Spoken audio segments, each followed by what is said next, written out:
Ito nga pala yung unang gabi ko noong ako ay nagbakasyon sa Pilipinas. Bali sila yung mga tropang mababait o yung mga kaklase niya noong high school. Karamihan sa kanila ay kakilala ko na dahil sila yung mga high school friends niya or classmates niya. Bali yan yung first meeting namin.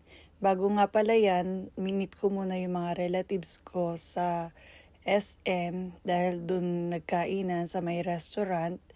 And then, after ko silang matreat lahat sa buong angkan ko, dumiretso na kami dyan para i-meet yung mga tropa niya dyan sa may Marikina. Bali, bagong bar yan. First time namin dyan. So, ayan nga, yung mga kasamahan niya, tinawag ko silang tropang mababait.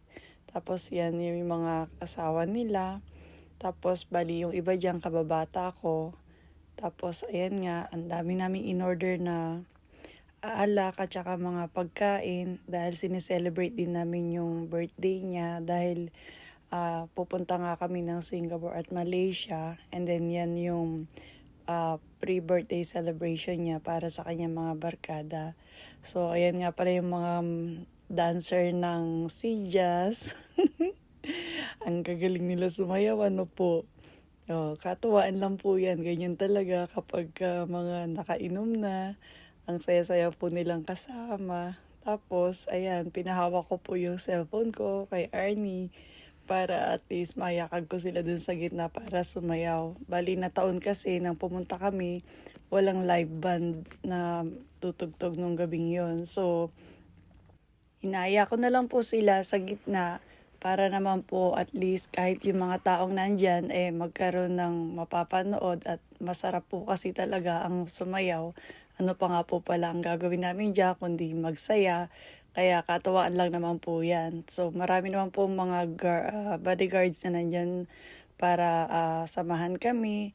Para in case na ano man po ang mangyari. Ayan, nakakatuwa nga po si Aris. Tingnan nyo paano sumayaw.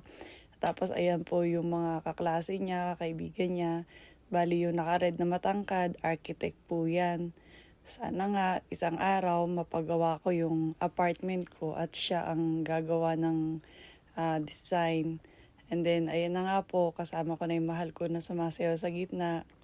Bali dancer po talaga yan noong kabataan niya. Hanggang ngayon naman po, magaling pa rin po siya sumayaw. Kaya nga gustong gusto ko yan. Yan ang gustong gusto ko sa kanya, yung napakagaling sumayaw. Nakita niyo naman po, ang gilas ni Aris na sumayaw. Nakakatuwa. Bali, yung mga babae po, mga kababata ko po yun. Asawa din po nila. Kasama namin dyan. At saka after po niya, pupunta kami ng Batangas. Bali, 2 days naman po kami doon. Bali, ilang sasakyan din kami na pupunta doon. Tapos, imimit din namin yung iba pang mga tropa nila doon. So, ayan nga po, nagkakatuwaan pa rin. Pasalamat na lang po kami at talagang game na game silang sumali sa sayawan. At saka, pag uwi ko po uli next year, few months from now, magsasama-sama po uli kami para at least ipagpatuloy yung naumpisahan namin na samahan at saka kasiyahan na ganyan dahil masarap po talaga silang kasama. At saka yan nga po yung kinakantahan na namin siya ng birthday song. At saka nagpapasalamat ako sa kanilang lahat kasi sadyang unang gabi ko pa lang sa Pinas pero tingnan nyo po kung gaano kami kasaya.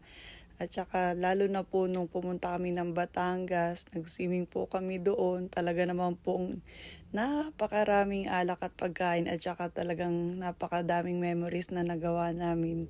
Napakasaya po talagang iiyak ka sa kakatawa. Salamat po sa panonood.